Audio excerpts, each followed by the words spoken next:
नमस्कार। अपने सभी सुनने वाले प्रबुद्ध श्रोताओं का मैं सावी हार्दिक वंदन अभिनंदन करती हूँ। आइए चलें अध्यात्म पथ स्वयं की ओर। साथियों, कल्पना कीजिए किसी प्रातःकाल का समय, किसी मंदिर का प्रवेश द्वार, और हम प्रवेश करते ही स्वतः घंटे की ओर बढ़ते हैं और टन टन टन एक क्षण के केवल एक क्षण और हमारे भीतर बाहर का समस्त कोलाहल थम सा जाता है। मन जो संसार के विचारों से व्याकुल था सहसा शांत हो जाता है। इस पर शास्त्र कहते हैं, आगमार्थ तु देवाना गमनार्थ तु रक्षासाम कुर्वे घंटारो तत्र देवतावान लाछनम। अर्थात देवताओं के आगमन हेतु और राक्षसी वृत्तियों के गमन हेतु हम घंटा का नाद करते हैं। साथियों, विचार कीजिए, क्या देवता और राक्षस केवल बाह्य जगत में ही हैं? नहीं ना, ये दोनों तत्व हमारे भीतर ही हैं। हमारे अंतःकरण में स्थित विवेक, ज्ञान और शांति जहाँ देवत्व के प्रतीक हैं, वहीं मन में व्याप्त विकार, भय, ईर्ष्या, अशांति जैसे अनेक नकारात्मक भाव राक्षस ही तो हैं। साथियों, घंटा ध्वनि देवत्व का आह्वान है और राक्षसत्व का दमन है। क्योंकि सनातन परंपरा में कोई भी कृत्य निरर्थक नहीं होता। प्रत्येक परंपरा का एक वैज्ञानिक सूत्र होता है। तो आइए इस टन के माध्यम से हम अपने भीतर की यात्रा प्रारंभ करते हैं घंटा ध्वनि की उत्पत्ति के इस प्राचीन कथा के साथ।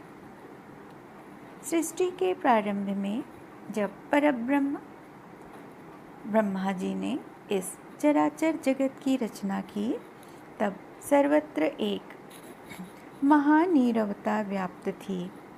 पर्वत स्थिर थे, नदियाँ निशब्द थीं और वायु गतिमान होते हुए भी शब्दहीन थे। प्रायः संपूर्ण ब्रह्मांड ही गतिमान होते हुए भी एक जड़वत प्रतीत हो रहा था। तब ब्रह्मा जी ने चिंतन किया कि चेतना के अभाव में यह सृष्टि अपूर्ण है। शब्द के बिना समस्त जगत प्राणहीन सा है।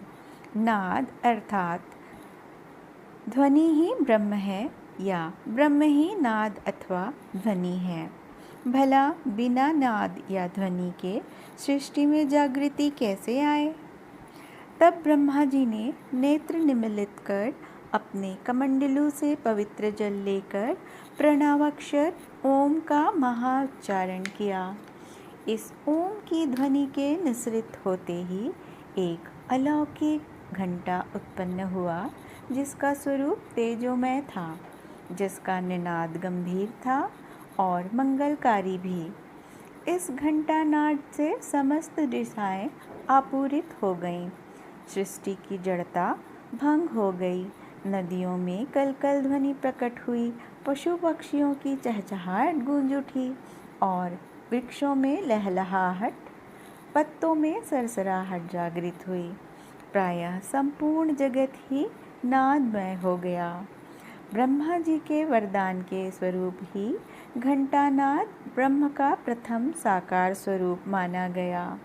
यह ब्रह्मवाणी का प्रतीक है और जहाँ जहाँ घंटानाद गूंजेगा, वहाँ वहाँ अज्ञान, तमस, आलस्य व आसुरी प्रवृत्तियों का नाश होगा। यह देव आह्वान का मंगल चिन्ह ही नहीं, अपितु देव आमंत्रण का माध्यम भी है। तभी से यह मंगल विधान हुआ कि प्रत्येक देवालय या पूजा अनुष्ठानों में घंटानाद अवश्य किया जाए, क्योंकि यह सृष्टि के प्रथम नाद का ही विस्तारित स्वरूप है। साथियों, यह कोई कोरी कल्पना ही नहीं है, यह विज्ञान सम्मत सत्य है।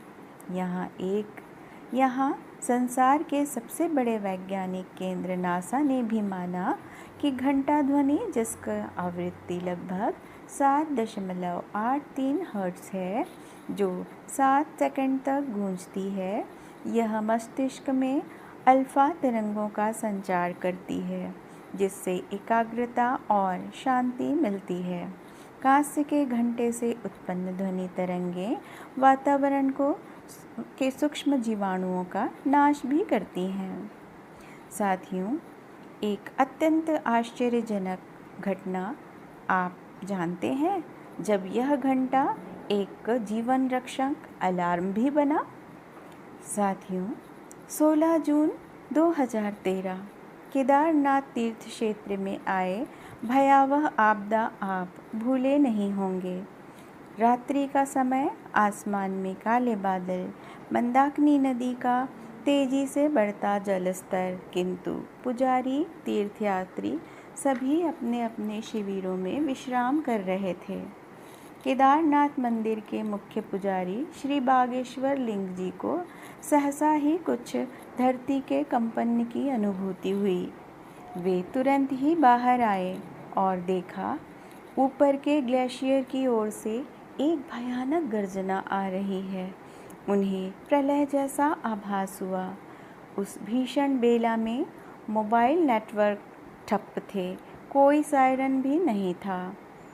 वे दौड़कर मंदिर के भीतर गए और विशाल घंटे को पूरी शक्ति से बजाना आरंभ किया। टन टन टन टन सतत लगभग 20-30 मिनट तक वे लगातार बजाते रहे।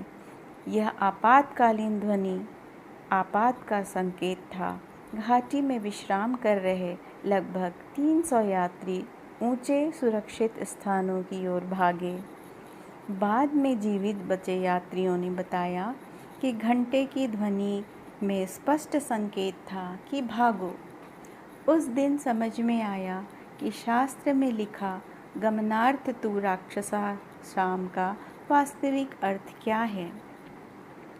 उस रात राक्षस जल प्रलय के रूप में प्रकट हुआ और घंटे की ध्वनि ने हमें जागृत कर बचा लिया।